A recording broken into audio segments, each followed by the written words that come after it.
Hey folks, great to see you again here at the Red Barn. Those of you that are new to the channel, what we do here is work on a bunch of wacky hot rod 914s, including our Ferrari 360 swap 914, our LS3 swap 914, and the focus of today's episode, the Group 5 wide body, otherwise known as Wide Red.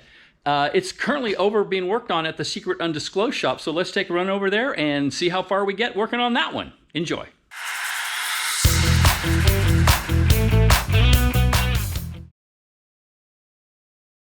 So one of the questions that came up out of the last episode is, are these high enough to be legal?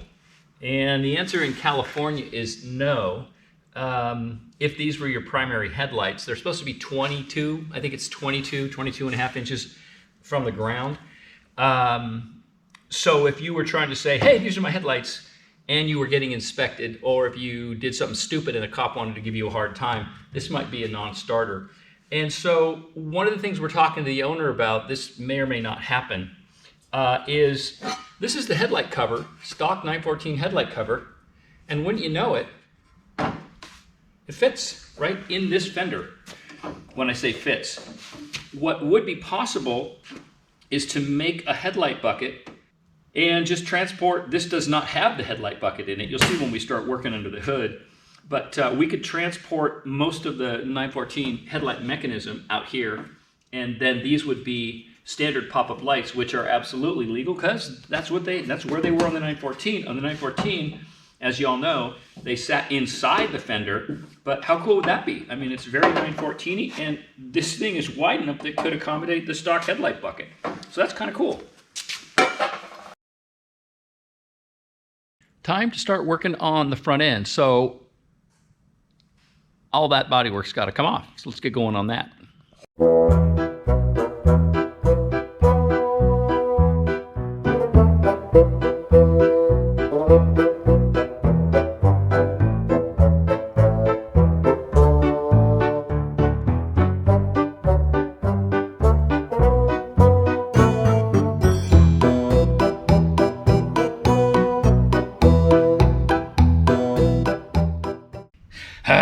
It's drawn first blood. All right. Now you can see a little bit more about what's going on. I had a hood prop around here someplace, and I can't find it. Let me go find it. Okay, I couldn't find our super duper cool carbon fiber hood prop. Jim, good buddy of mine that's actually the owner of the secret undisclosed shop, went to the thrift store and bought a golf club and cut the head of it off and said, here, you now have a carbon fiber hood prop. Anyway, we can't find it. So piece of wood shall have to do. But now let me give you the 1-2 on what's going on with this thing and why I'm excited to get more sheet metal into the nose of this car. Okay, so water-cooled car. Got to get air to it. Certainly, you don't need this much air, but you got to get air into it through the radiator, and you got to get the air out. And as you'll recall, if you've seen the LS build, I vented my hood. So air goes through my radiator and then up out the hood. And here's why. Most of the 914 water-cooled cars have ventilated inner fenders. They just slice out the sheet metal of the inner fender. However, this car, someone got, I think, a little over-enthusiastic and took it all the way up to here. This is way, did I say way? Too big. It's not necessary to take that much structure out of the car. Okay, so there's that. Then there's this. There's supposed to be a panel. You can see the shape, and you saw it in last episode. There's a panel, the nose panel, right? This whole thing was a piece of sheet metal. And the factory floor would come up you can see it right here, right? The factory floor came up, and the nose panel comes down, and there's a little pinch weld right through here. So you got a nice big section, and then in the case of certain year cars, there was a spare tire surround. That's what this is part of. So this is going to be a little bit of a 914 sheet metal chassis structure geek fest, but I want you to see what's going on and why we're going to do what we're doing. Let me take you under the car and point out some important things. That's the front mount for the A-arm. You can see the back mounts there. You can't see it, but there's a cross member that runs across the back. Obviously, A-arm on the other side. This is where the torsion bar lives, in here. So this just has a strut with a damper in it, and the torsion bar runs in here. There's some splines inside here, and when it twists, that's what gives it its spring rate. But if you look here, you can see this outer piece right here. That's the factory sheet metal. And if you look inside of it,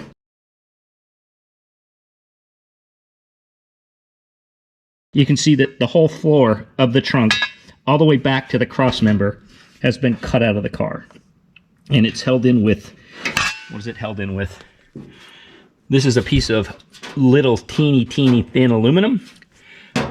This has a bit of welded in steel, but it only goes back to here. And you can see, essentially the whole base of the front of the car is gone. So what's going on here is the whole center section, all the way back to the base of the firewall, fuel tank firewall, is gone. All of this structure is gone, which means right here, all we got is sheet metal.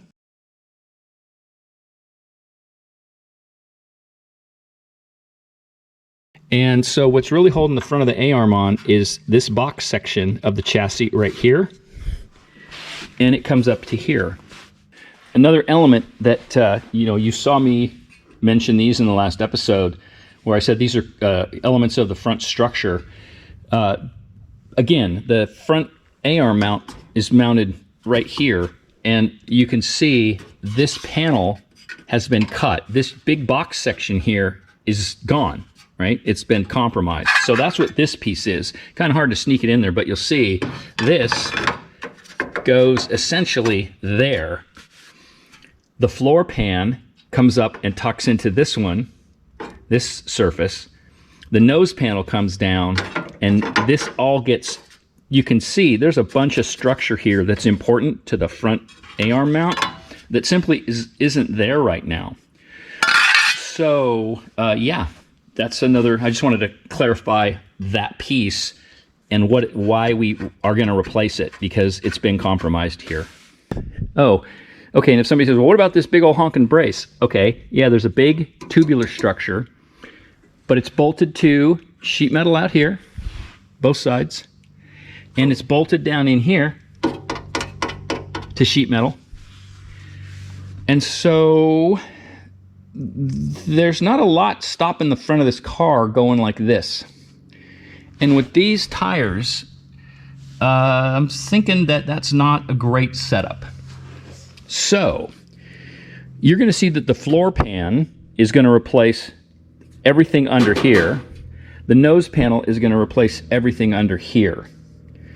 And we will be back to the stock sheet metal. I may look at filling some of that in, or reinforcing it at the very least. And then once all the sheet metal work is done up here, we're going to add some stiffening tubes. Probably have to reorient this catch can overflow tank. And we want to put a strut, like a 1.5 inch tube that runs from the top of this shock tower down into this area on that box section to stiffen up the front of the, to again add additional stiffness to the front of the car. So what else can I tell you about the front of this thing? Not a fan of how the bodywork was put on the car. I mean, it looks good, but it can be a lot tidier. Let's say that. Some TBD on how that's going to go, but I think we can really make this car much easier to work on. Like pop off some of those Zeus fasteners, and a fender can come off all by itself. Versus how it was put together. Now there was, that's why my hand was bleeding, trying to reach up and deal with all this kind of stuff. And this is just, I get it, but we can do better. So now we're going to pull this structure out, pull the radiator out, and once, this was a back-ordered piece, by the way, the floor pan. I'm waiting for the floor pan. So there's not much we can do up here, except for start planning where we want to splice that nose section. And you can see, there's a couple like logical places. It looks like, this is maybe a logical seam we could recreate right down inside here. But we'll work that out as we start to, you know, piece everything together. Yeah, so, or we just say screw it, and we don't want to drive it around like this because it looks pretty cool. Anyway, so let's get going on this once we get the sheet metal here. But before we do that, I've done a little bit more poking around on this nose, and you can see here there's been a cut that's been made where this whole corner is essentially not connected hardly at all, and that side's been cut as well. So the way this is put together on the car, there's a seam, little set of spot welds. I don't know if that's coming through, but there's a set of spot welds that run along the bottom right there, and then there's some spot welds through to this panel, which, as I mentioned earlier, is the spare tire surround. So it's so much simpler to pull this, you know, these corners out, and we're just going to replace the entire nose panel. We can start doing that now. We can fit it, but we can't weld it in until the floor pans here and we get the fit all the way across the base of this thing. And here you can see I've snuck in these, you know, you can't get them all the way in with all the other stuff that's going on, but you know, these are in here. Once all the pieces are here and fit and sheet metal screwed in place, then we can run around and we'll break out the pinch spot welder, because we should be able to get to all these spot welds without having to do like plug welds with TIG or MIG or anything like that. So that'll be kind of cool. And then the nose will be all the way back to where it needs to be. What else? I found some pictures. Here they are of this car before the nose was cut out of it. You can see here that, yeah, the inner fenders are clearanced, you know, way farther than they need to be. I don't know why they decided to do that, but you can also see that the nose is still mostly intact. But it does give you a pretty good view of just how little structure is left in the front of the car at that point even. So we're going to take care of all that. Time for the driver's seat, and Greg has gone ahead and taken out this crossbar, revealing yet more fun stuff about the previous build. That right there is not the floor of the 914. What they did was they actually cut this shape out of the floor and welded in this seat mount, which was this crossbar. So this can't disappear. And so what we think we're going to do is, you know, kind of try to treat this as best we can, get as much of it out of the way here so that the seat risers, which sit, one of them straddles this rib, and you can see the spot welds. These are the old spot welds. So it's just got to get completely trimmed in about to here. And then over here, you can see the spot welds are here in this plane. So this has got to get trimmed down enough to let that seat riser sit here. So we'll probably leave a little bit of this, you know, sort of as is, just because we need the strength in the floor, and cutting that out and re-welding in a piece of 18 gauge is really not going to do us any good.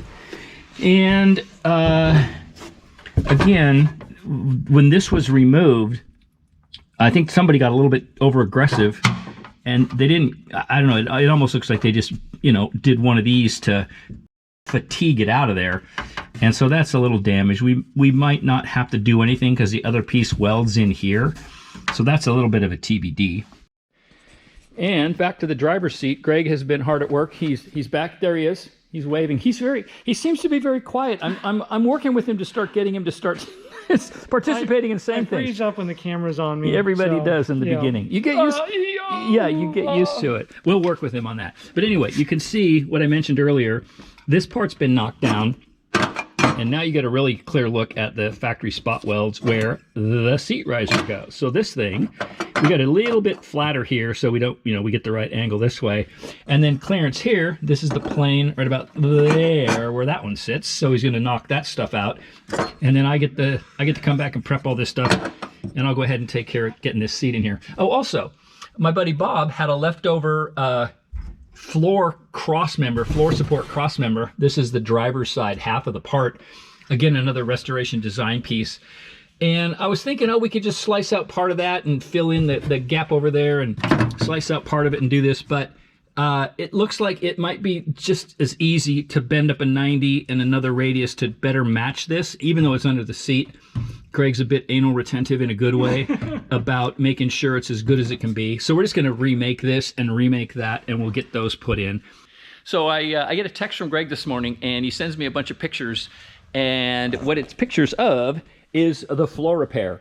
And he not only disappeared all the welds, it's now epoxy painted, and that gap, obviously, not great. The cross member is a structural component of the chassis. It supports the passenger seat when there's a human body in it. So this is a safety fix, and in typical, I'm going to say typical Red Barn fashion, but I got to give Greg all the credit. He did the work. You can't tell where that was, and it's here's the pictures of it. Here's the gap. Let's just remind you. Here's what we started with. Here's some in-process shots, and then you can see here. I mean, that thing it's perfect. It's perfect. It's under a seat. So what's the Greg view of the world when you do a repair like that? Well, we're doing a repair that just has to match the rest of the car. We didn't spend hours body working it and taking all the dents out, but we got it to where it disappeared. We knew it was structural, and the way we MIG weld this is a cut and butt. So for MIG welding, you need to have a gap. For TIG welding, no gap and less filler. And for a MIG weld, I take and tack everything in place and then cut a line so that the MIG weld will do a full pin weld. So those are things that we try and do to where we know it's a solid repair, and then we take and make it disappear. Yeah, and this is just another example. I mean, that repair, and you'll see here in just a second. I'll take you through how this turned out in the trunk, and I can only wait. I can't hardly wait to see how this panel comes together. Imagine all this stuff coming out just like what you saw. So no pressure, no pressure. And here you can see a little bit of paint on that. It's going to be virtually impossible to match this because scuffs, scratches, age, all that other good stuff. We may just tape this whole thing off and give it a quick rattle can, which would probably be, well, we'll see. We'll talk to the owner and see if he cares much about what it looks like. The other thing that's happened here is Greg tipped up this edge back here. I think it's coming through on the video, but it's been 90'd, it's been spotted to this rear panel, and then he's got some seam sealer on there as well. So that's all nicely done. And this turned out great. I mean, again, reflections are kind of hard to tell. And the panel goes like this, and it actually ramps right here. But the fact that it's gloss versus this sort of matte makes it a little hard to see, but that turned out really, really well. Good on Greg for that one. So there you go. Lots of great progress on Wide Red, and it's turning out really nice. Happy with how it's going. The owner seems very pleased with the progress as well. So just a few more sheet metal components to wait for, and then we'll have all that metal work wrapped up, and we have a couple mechanical things to go after, which we'll be talking about when we get there. And we may end up talking the owner into maybe doing those headlights in the fenders, and he may be interested in a paint job. We'll see. Anyway, like, share, subscribe, tell all your friends, leave me a comment, question, all that good stuff. Support your local rescue, and everybody take care. We'll talk to y'all again real soon. Bye-bye.